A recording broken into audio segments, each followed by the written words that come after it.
అల్లూరి సీతారామరాజు జిల్లా మన్యంలో CPI ML liberation నాయకత్వంలో డాక్టర్ కొట్నీసు ప్రజా వైద్యశాల పేరుతో జరుగుతున్న వైద్య సేవా కార్యక్రమంలో భాగంగా దేవపట్నం మండలం ఎస్ రామన్నపాలెం గ్రామంలో వైద్య శిబిరం జరిగింది. ఈ శిబిరంలో కాకినాడకు చెందిన ప్రముఖ వైద్యులు డాక్టర్ చిన్నిబిల్లి సత్యనారాయణ పాల్గొని గిరిజనులకు ఆరోగ్య సూత్రాలను వివరించి వారికి వైద్య పరీక్షలను నిర్వహించి ఉచితంగా మందులను పంపిణీ చేశారు. అలాగే బిస్కెట్స్, పాత బట్టలు, ప్లాస్టిక్, స్టీల్ సామాన్లను పంపిణీ చేశారు. ఈ సందర్భంగా డాక్టర్ చిన్నిబిల్లి మాట్లాడుతూ మోడీ ప్రభుత్వం వక్ఫ్ చట్ట సవరణ చేసి మైనార్టీలపై దాడి చేస్తోందన్నారు.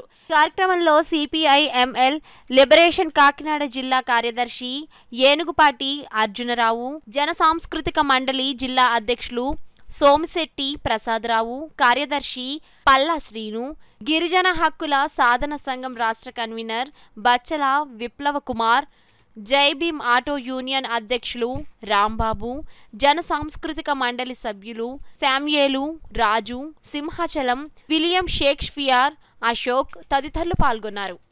వేరే వాళ్ళు స్వాధీనం చేసుకోవడానికి గాని ఇతరులకు అమ్మడానికి కానీ వీలు లేదు. వక్ఫ్ భూములు అధిక భాగం పట్టణ ప్రాంతాల్లో ఉండటం వలన వాటి విలువ చాలా ఎక్కువగా ఉంటుంది. భూదాహంతో తహతహలాడుతున్న కార్పొరేట్ వ్యక్తుల కళ్ళు ఈ వక్ఫ్ భూముల మీద పడ్డాయి. ఇందుకు ఒక ఉదాహరణ అంబానీది. బొంబాయిలో చట్టవిరుద్ధంగా చాలా విలువైన వక్ఫ్ భూమిని అంబానీ కొనుగోలు చేసి అక్కడ తన భార్య కోసం 16,000 కోట్లు వెచ్చించి ఒక రాజ్మహల్ నిర్మించారు. హిందూ రాజ్యం స్థాపించాలనే దిశగా మోడీ ప్రభుత్వం వేస్తున్న అడుగులు తీవ్ర అస్థిరతకు కారణమవుతున్నాయి. ఈ పరిస్థితులలో ఈ చట్ట సవరణలను ఉపసంహరించడమే పరిష్కారం. పోరాడదాం.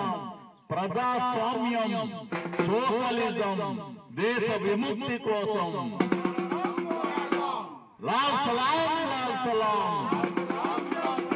జై భీమ్, జై భీమ్.